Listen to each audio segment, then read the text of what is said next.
Hello everyone. तो वर्तमान समय अपडेट रही +2 बोर्ड परीक्षा 2024।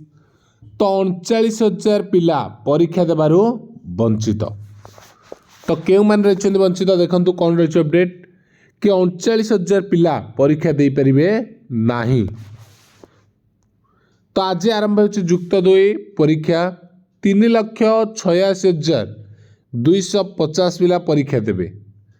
सूचना अनुଯାयी 2022 मसीह नाम लेखाई रेगुलर शिक्षार्थी लगे 4,35,000 जन मध्य 3,60,198 जन परीक्षार्थी फॉर्म पूरण कर अर्थात नाम लेखाई 39,837 जन पिला परीक्षा फॉर्म पूरण करना जेहेतु से परीक्षा फॉर्म पूरण कर शिक्षार्थी मध्य सर्वाधिक रही कौर ना कला विभाग अर्थात आर्ट्स 2,53,324 जन शिक्षार्थी कला विभाग नाम लिखाई से 2,22,422 जन फॉर्म पूरण कर।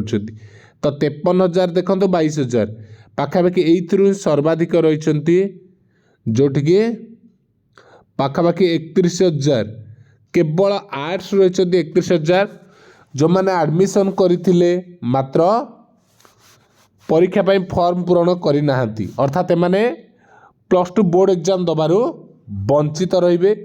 तो ये 39,000 पिला परीक्षा दे पारिबे नहीं। ठीक अच्छे, थैंक यू। तो ये अपडेट। जय श्री राम।